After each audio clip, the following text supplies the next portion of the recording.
చంద్రశేఖర్ గారు ఈ speed of doing business గురించి పవన్ కళ్యాణ్ గారు మాట్లాడారు కదా.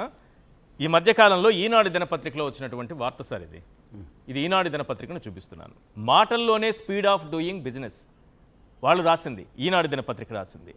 ఇక్కడ పరిశ్రమల ఏర్పాటుకు ఇప్పటికీ ఎన్నో రకాల అనుమతులు. ఒక చిన్న రైస్ మిల్లు ఏర్పాటు చేయాలంటే వివిధ శాఖల నుంచి 37 రకాల అనుమతులు తీసుకోవాలి. ఇక స్పీడ్ ఆఫ్ బిజినెస్ ఎక్కడుంది రాష్ట్రంలో? ఇది ఈనాడు క్వశ్చన్ చేసింది. అదే సమయంలో సార్, తనిఖీల పేరుతో అధికారుల వేధింపులు దాటి అనుమతులు రావడానికి మామూళ్ల పర్వం పూర్తి చేయాలి. ఎలా లేదన్నా అన్ని శాఖలకు కలిపి 5 లక్షల వరకు ముడుపుల కింద చెల్లించాల్సి వస్తుంది. ఇది ఈనాడు దినపత్రిక సార్.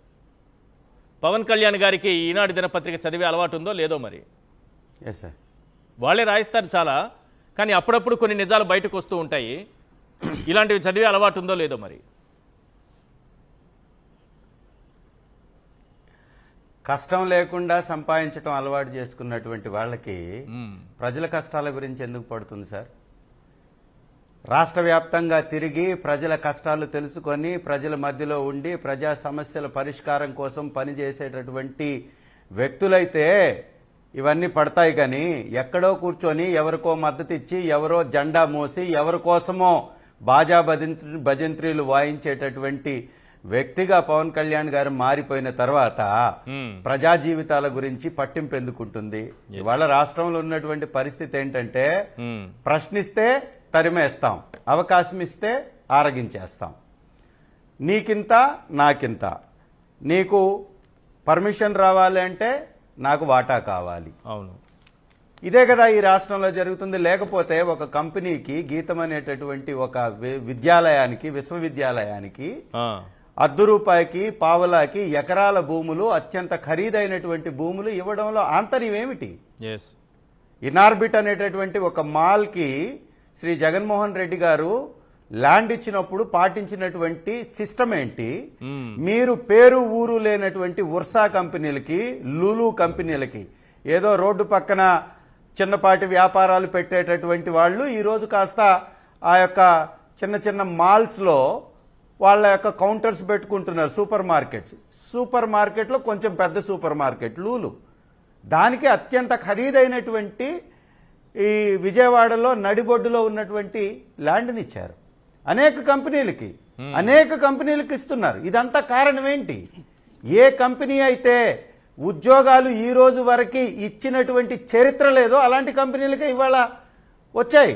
ఏదో ఒక టాటా కన్సల్టెన్సీని ఏదో తీసుకొచ్చామని, అది కూడా జగన్మోహన్ రెడ్డి గారి హయాంలో వచ్చినటువంటి దాన్నే కొనసాగిస్తూ అది వీళ్ళు తెచ్చినట్టుగా కలరింగించుకుంటారు. మీరు లోకేష్ గారి మాటలు విన్నారో లేదో? పవన్ కళ్యాణ్ గారు చెప్పేటటువంటి 500 కంపెనీలకు మేము ఇస్తాము, 1 ఎకరా 99 పైసలు కాదు, మొత్తం కలిపి 99 పైసలకి ఇస్తాం. ఎస్, ఇస్తాం, మా ఇష్టం అని లోకేష్ గారు అన్నది మీరు వినలేదా? ఆయన ఇష్టం కావడానికి వారి యొక్క తాతగారి ఆస్తులు కాదండి ఇవన్నీ.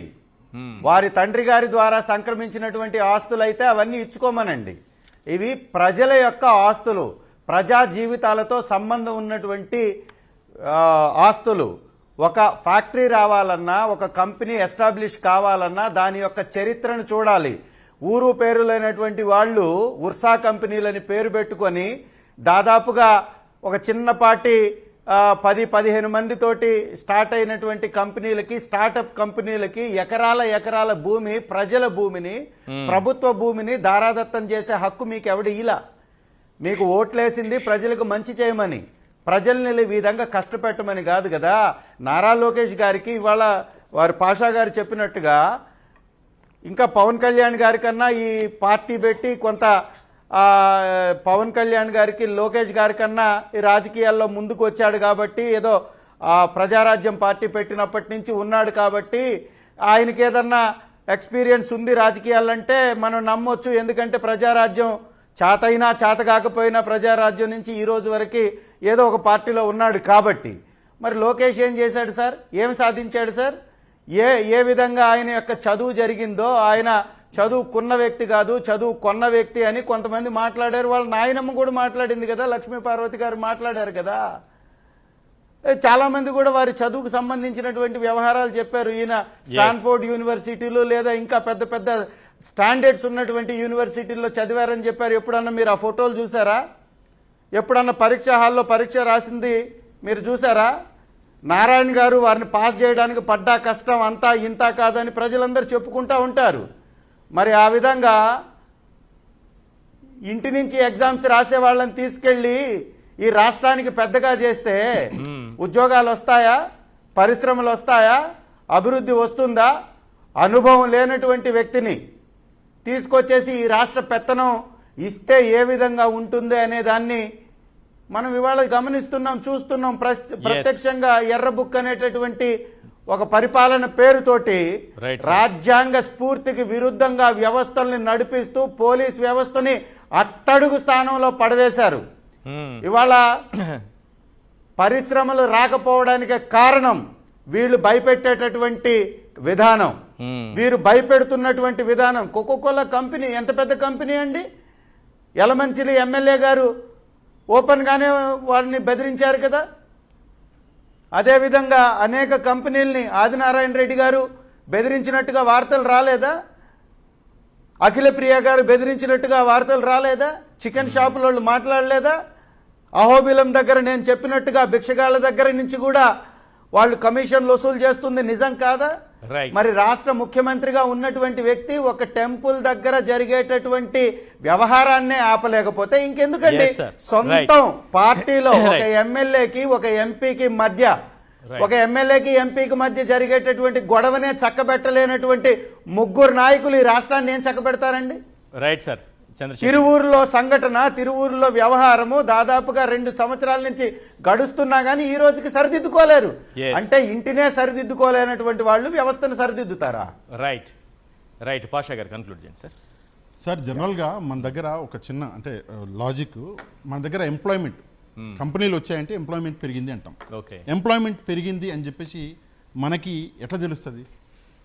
దానికి ఖాతాలు ఏమన్నా పెరిగితే అది తీసుకో, అది మెయిన్. యాక్చువల్గా అదే మెయిన్. పిఎఫ్ ఖాతాలు పెరిగితే ఆటోమేటిక్గా ఖాతాలు ఎన్ని పెరిగాయని దాన్ని బట్టి ఎంప్లాయ్మెంట్ ఉద్యోగాలు పెరిగాయి అని చెప్పేసి మనం చెప్పొచ్చు. అవును.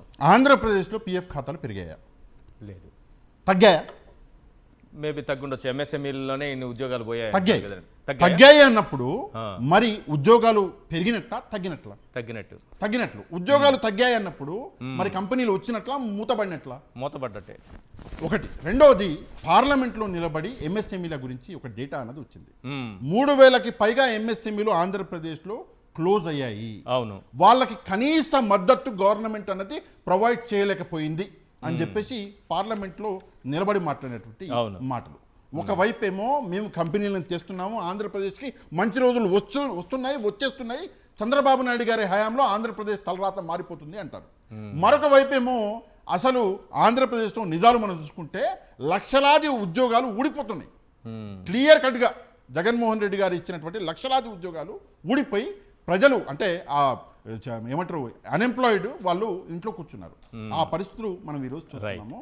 ఆ పరిస్థితుల నుంచి బయటపడాలంటే ముందుగా చంద్రబాబు నాయుడు గారు, మన పవన్ కళ్యాణ్ గారు నిజాలు మాట్లాడాలి. కానీ వాళ్ళిద్దరికీ శాపం ఉన్నట్టుంది సార్. నిజం మాట్లాడితే అది అంటారు కదా, నిజం మాట్లాడగానే భస్మం అయిపోతామని చెప్పేసి ఆ శాపం ఉంది కాబట్టి పాపం వాళ్ళు మాట్లాడతలేరు. కానీ కాకపోతే లేకుండా ఉండుంటే మాట్లాడే వాళ్ళేమో. ముని శాపం ఉంది చంద్రబాబు నాయుడు గారికి కానీ అప్పట్లో రాజశేఖర రెడ్డి గారు అని. నేను అదే విషయం పవన్ కళ్యాణ్ గారికి లేదు కదా, అంటే ముని కొడుకు ఏమన్నా పెట్టారా? ఒక పువ్వు ఒక రాయి పక్కన ఉందనుకోండి, జనరల్ గా కొన్ని రోజులు ఉంటే ఆ రాయి కూడా పువ్వు వాసన వస్తుంది అంట. ఇది మలయాళంలో బాగా ఫేమస్. ఇది ముని తమ్ముడు ఏమన్నా పెట్టారేమో అనుకున్నా. ఈయన చిన్నోడు కదా. పెట్టేశారా? పెట్టారేమో. కొత్త న్యూస్ చెప్పారు మీరు. ఏదేమైనా కూడా వీళ్ళిద్దరికీ ఆ శాపం ఉందండి. పవన్ కళ్యాణ్ గారు కూడా చాలా బాగా నేర్చుకున్నాడు. మంచి చేయడం ప్రజలకి నేర్చుకోలే చంద్రబాబు నాయుడు గారి దగ్గర నుంచి. ఎందుకంటే ఆయన ఎప్పుడు చేయలేదు కాబట్టి ఎలాగ ప్రజలకి అబద్ధాలు చెప్పాలి, మభ్య పెట్టాలో చాలా బాగా నేర్చుకున్నాడు.